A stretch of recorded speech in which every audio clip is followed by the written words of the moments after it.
बिस्मिल्लाहिर्रहमानिर्रहीम। अस्सलामु अलैकुम। Dear student of class second year, I am Professor Chand Shehzad, the Department of Pakistan Studies. In the previous lecture, we discussed about the imbalance, economic growth and the regional disparity. अब दौलत की गैर मुनसिफाना तकसीम और अदम तवाज़ुन जो कि आबादी में आप लोगों ने देखा, और रिवायत में करवाता चलूँ कि मैंने आपको ये भी बताया था कि इसमें एक जो वेरिएशन पाई जाती है वो ये पाई जाती है कि कुछ इलाके पाकिस्तान में ऐसे हैं, कुछ सूबे ऐसे हैं जिसमें आबादी ज़्यादा है लेकिन एरिया कम है। मैंने आपको बताया जिसमें एरिया कम हो और पॉपुलेशन ज़्यादा हो उसको डेंस पॉपुलेशन कहा जाता है। ठीक है, जोग्राफिकली इसको डिफाइन किया जाता है as a densely populated areas और provinces where the small area and the large population, और वो एरियाज जहाँ पर एरिया बड़ा हो और आबादी कम हो, यानी कि large area and small population, so it is called sparse population.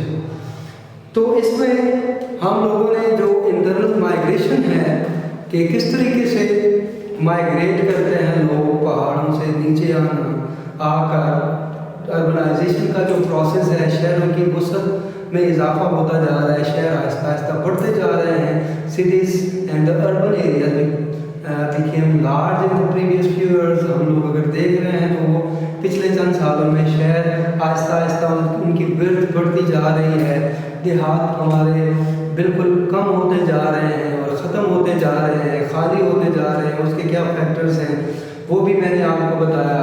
उसके बाद जो है वो इकोनॉमिस्ट ओपिनियन हम लोगों ने डिस्कस की है। ठीक है, फिर we also discuss the root cause of the separation of Bengal, partition of Bengal क्यों हुआ, उसके रूट कॉजेज क्या क्या थे, उसमें पर कैपिटा इनकम की जो इन्वॉल्वमेंट थी वो क्या थी कि पर कैपिटा इनकम इंक्रीज हुआ, डिक्रीज हुआ, क्या what kind of the basic जो रीज़न थी, कॉजेज थी उसके सेपरेट होने की वो क्या थी। फिर हम लोगों ने एक disequilibrium on the industrial development उसके हवाले से हम लोगों ने डिस्कस किया। फिर इंफ्रास्ट्रक्चर और रिस्पॉन्सिबल फैक्टर्स जो है मेजर, जिसमें फ्यूडलिज्म भी आता है, जिसमें ब्यूरोक्रेसी भी आती है, ये तमाम के तमाम फैक्टर्स हम लोगों ने डिस्कस किए थे। तो बेटा आज का जो हमारा today we discuss about the influence of climate on human life, यानी इन्फ्लुएंस क्या है, influence of climate on human life.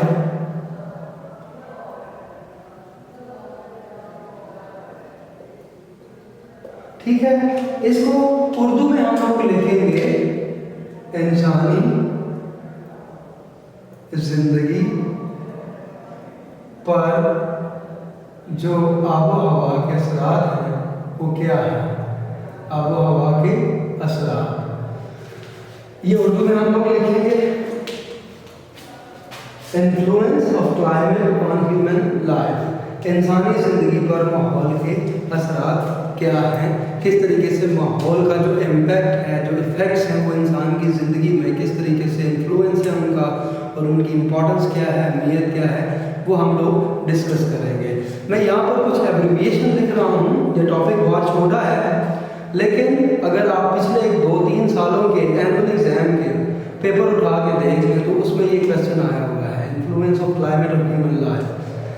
Supplementary के भी उठा के देखें, एनुअल एग्जाम के भी उठा के देखें तो आपको नज़र आ जाएगा। सो it is the most important topic, क्योंकि मैंने आपको पिछले लेक्चर में भी ये बताया था बेटा कि कुछ क्वेश्चन ऐसे होते हैं, कुछ टॉपिक ऐसे होते हैं, कुछ चैप्टर्स ऐसे होते हैं जो बहुत इंपॉर्टेंट होते हैं, और ये बात आप कभी भी ना भूलिएगा कि आपके इस बुक में ज्योग्राफी का जो पोर्शन है वो बहुत छोटा है, इसलिए उसमें लॉन्ग क्वेश्चन वाले टॉपिक और शॉर्ट क्वेश्चन वाले टॉपिक के आने के चांसेस बहुत ज़्यादा हैं। ठीक है, क्योंकि यहाँ पर जो ज्योग्राफी है, ज्योग्राफी के अगर वो पार्ट शामिल करते हैं इस तरह के वो एग्जामिनेशन का पार्ट बने, पेपर सेटिंग करें, तो उसमें फिर डेफिनेटली वो इस बात को भी अपने दिमाग में मौजूद खातिर रखते हैं कि हम लोग अगर बना रहे हैं तो इतना ज्योग्राफी का भी इसमें पार्ट शामिल होना चाहिए। So chapter number 3 is the most important chapter, ठीक है। According to the annual examination, अगर हम लोग एनुअल एग्जामिनेशन को डिस्कस कर रहे हो तो चैप्टर नंबर 3 जो है उसकी अहमियत और भी बढ़ जाती है, क्योंकि ज्योग्राफी से रिलेटेड सिर्फ एक ही चैप्टर है जो चैप्टर नंबर 3 है। तो इसके एब्रिविएशन में यहाँ पर आपने लिखना है नॉर्दर्न, और यहाँ पर फिर NMNWS, और दोबारा फिर मैं देख रहा हूँ, इसको फिर बाद में मैंने डिस्कस भी करना है, आप लोगों ने इसको अच्छे तरीके से नोट करना है। उर्दू में भी मैं लिख पाऊंगा और इंग्लिश में भी मैं लिख पाऊंगा, ताकि उर्दू वाले बच्चे भी इससे इस्तेफादा कर लें और इंग्लिश वाले बच्चे भी इससे इस्तेफादा कर लें, ठीक है। उसके बाद जो है JIAF एब्रिविएशन है, याद रखिएगा। उसके बाद जो है वो ROP, ये भी एक एब्रिविएशन है, इसको भी आपने इन एब्रिविएशन को बिल्कुल इसी तरीके से आपने नोट डाउन करना है, फिर इस पर डिस्कशन भी मैं करूँगा, ठीक है।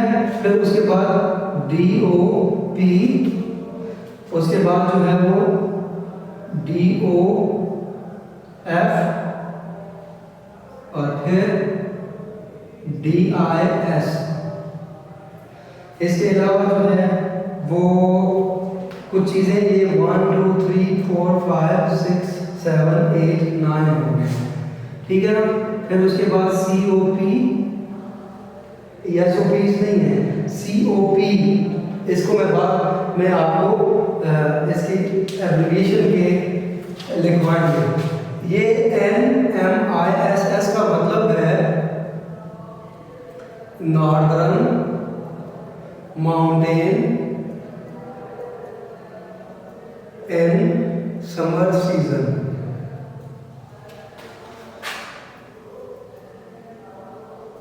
ये जो AOP लिखा हुआ है मैंने, ये 2 टाइम रिपीट किया गया है, इसका 2 दफा एक ही मतलब होगा। यहाँ पर है एक्टिविटीज ऑफ पीपल। उसके बाद ये वाला हम लोग इस साइड पे लिखेंगे northern mountain and winter season. उसके बाद यहाँ पर एक्टिविटीज ऑफ पीपल दोबारा रिपीट होगा।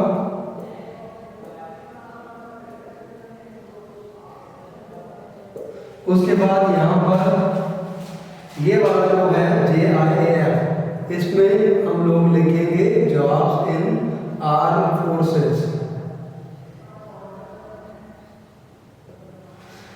आगे ROP, रिवर्स ऑफ पाकिस्तान, ठीक है। उसके बाद DOP का मतलब होता है डेजर्ट्स ऑफ पाकिस्तान, ठीक है जी।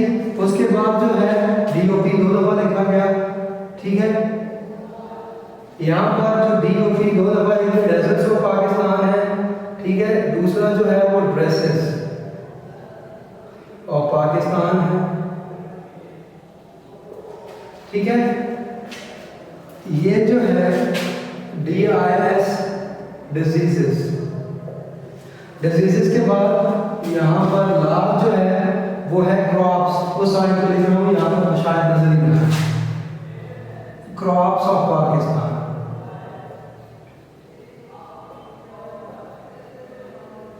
आप उर्दू और इंग्लिश लिखने वाले बच्चे जो है ये याद रखिएगा, मैंने आपके इन 2 3 4 पैराग्राफ्स को यहाँ पर हेडिंग्स वाइज अगर देखें तो 1 2 3 4 5 6 7 8 9 और 10 हेडिंग्स बना दी हैं, जो कि सूटेबल हेडिंग्स हैं फॉर द एनुअल एग्जामिनेशन, ठीक है।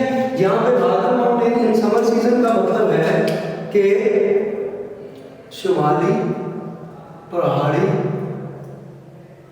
इलाके, ठीक है, मौसम सरमा में या मौसम यहाँ पर मौसम गर्मा में शुमाली पहाड़ी इलाके, ठीक है। उसके बाद एक्टिविटीज ऑफ द पीपल, ठीक है, लोगों की सरगर्मियां।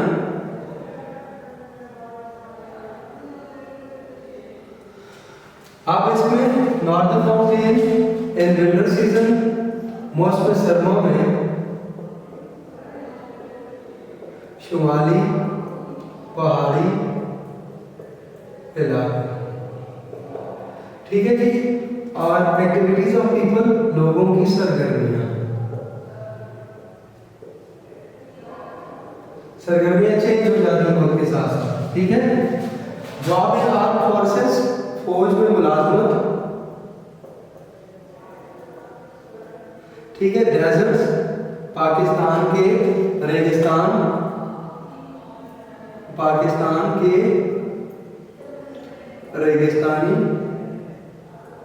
या रेगिस्तान, ठीक है। उसके बाद जो है वो रिवर्स ऑफ पाकिस्तान, पाकिस्तान के दरिया या दरियाई इलाके, ठीक है। आगे dresses of Pakistan, dresses, Pakistan का लिबास क्या है मुख्तलिफ सीजन में।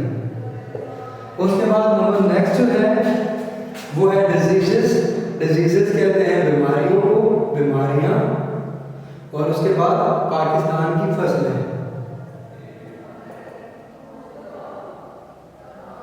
ये मेन पॉइंट्स हैं आपके इस टॉपिक के। तो 1 2 3 4 5 6 7 8 9 और 10, ये 10 हेडिंग्स हैं।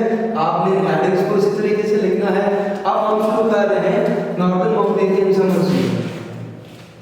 नॉर्दर्न माउंटेनियन समर सीजन का मतलब बेटा ये है कि अगर हम लोग गर्मियों में पहाड़ी इलाकों का जायजा लें तो mostly those people who migrated from mountain area into the plain areas या urban areas, वो लोग जो पहाड़ों से विंटर सीजन में विद लाइवस्टॉक, अपने लाइवस्टॉक के साथ, अपने जानवर माल मवेशियों के साथ पहाड़ों से माइग्रेट करके आकर शहरों में या मैदानी इलाकों में आबाद हो जाते हैं, समर सीजन में वही लोग अपने माल मवेशी लेके, यानी कि आपको पता है we discuss in the temperature zone of Pakistan कि वो लोग जब गर्मियाँ आती हैं तो गर्मियों में क्योंकि बर्फ़ पिघल जाती है, पहाड़ी इलाके सारे साफ हो जाते हैं, बहुत दूर दराज जहाँ पर ग्लेशियर्स हैं वहाँ पर बर्फ़ मौजूद रहती है। जो नज़दीक के इलाके हैं वहाँ पर लोग वापस जाना शुरू कर देते हैं अपने लाइव स्टॉक में, क्योंकि पहाड़ों के ऊपर सब्ज़ा उगता है और वो उनके माल मवेशियों के लिए बहुत ज़्यादा मुफीद होता है, ठीक है। और उनको इजीली पैसे कमाने का एक मौका मिलता है, जो कि आपको पता है नॉर्दर्न एरियाज़ के माउंटेन रीजन में जितने भी लोग रहते हैं उनका mostly they are affiliated with the profession of livestock. वो भेड़ बकरियों को पालते हैं, माल मवेशियों का काम करते हैं। तो this is the highest range and the profession in the northern areas in the summer season. The people engage with the livestock, ठीक है, वो livestock यानी कि भेड़ बकरियों की परवरिश करना और फिर उनको फरोख्त कर देना, ये उनका कारोबार है, उनके कारोबार में शामिल है, ठीक है। उसके बाद एक्टिविटी ऑफ द पीपल। आप यहाँ पर जो एक्टिविटी ऑफ द पीपल है वो ये है कि ये लोग फिर मैदानी इलाकों से पहाड़ी इलाकों में जाना शुरू कर देते हैं। और वहाँ पर जो लोगों की एक्टिविटीज़ हैं वो ये हैं कि वहाँ पर लोग जाके होटलिंग करते हैं, वहाँ पर जो घर बनाए हुए होते हैं, होटल्स या हॉस्टल्स या गेस्ट हाउस वगैरह बनाए होते हैं, वो वहाँ पर जाके अपनी वो जो फैसिलिटीज़ लोगों को प्रोवाइड करते हैं। कि कोई दुकान बनाता है, वो गर्म कपड़े वहाँ पर बेचता है, किसी ने जो है वो समोसा पकौड़ा की दुकान बनाई हुई होती है, कुछ लोग जो है वो वहाँ पर ड्राई फ्रूट्स का काम करते हैं। तो वो दे have to engage the different kind of profession in the summer season because the many of the tourists, ठीक है, they go to the northern areas for because there are a lot of the public resorts. वहाँ पर नारान है, कलाम है और इसके अलावा lake है, सैफल मलूक, इसके अलावा और छोटी बड़ी बहुत सी झीलें हैं वहाँ पर, ठीक है। तो वो झीलों को देखने के लिए, उनका नज़ारा करने के लिए, इस नेचुरल ब्यूटीज़ को एंजॉय नॉर्दर्न माउंटेन्स में जाते हैं और ये लोग जो कि गर्मियों के मौसम में दोबारा माउंटेन की तरफ दोबारा ट्रैवल करते हैं और जाकर अपने आबाई इलाकों में, अपने नेटिव एरियाज में वो लोग जाकर सेटल होते हैं, वो अंगेज हो जाते हैं डिफरेंट काइंड ऑफ प्रोफेशन, जिसमें ड्राई फ्रूट का कारोबार है, गर्म कपड़ों का कारोबार है, कुछ लोग होटलिंग वगैरह के प्रोफेशन से इंगेज होते हैं। इसी तरीके से northern mountain in winter season, northern mountain in winter season mean winter season में नॉर्दर्न एरियाज के जो माउंटेन रीजन हैं वहाँ पर लोगों का जो रुझान है वो ये है कि उनकी सर्दी बहुत ज़्यादा होती है, स्नोफॉलिंग होती है, जिसकी वजह से बहुत से एरिया बर्फ से ढक जाते हैं, ट्रैवलिंग में प्रॉब्लम होती है, लोगों के माल मवेशियों के लिए अच्छी खुराक अवेलेबल नहीं होती, तो the people migrated from the higher side to the lower side. लोग माउंटेन यानी कि जो हायर माउंटेन एरियाज हैं, पाकिस्तान की हाई लैंड्स हैं, उसे माइग्रेट करके they are settle in the plain areas. वो प्लेन एरियाज में आकर अपना भेड़ बकरियां और कुछ लीज पर या कॉन्ट्रैक्ट पर कुछ जगह हासिल करते हैं। So this is the activity of the people in the winter season. Winter season में क्योंकि जो मैदानी इलाके हैं, मैदानी इलाकों का जो मौसम है वो बहुत प्लेजेंट होता है, खुशगवार होता है, तो पहाड़ी इलाकों से लोग मैदानी इलाकों की तरफ माइग्रेट करते हैं। तो इंटरनल माइग्रेशन का ये भी एक बहुत बड़ा कॉज है कि सर्दियों में क्योंकि बर्फ पड़ती है तो बर्फ की वजह से लोगों का जो सोर्स ऑफ इनकम है वो कम हो जाता है, लार्ज स्टॉक की खुराक के लिए उनको मसाइल पैदा होते हैं, इसलिए लोग कोशिश करते हैं कि वो मैदानी इलाकों में या प्लेन एरियाज में आकर सेटल हो जाए।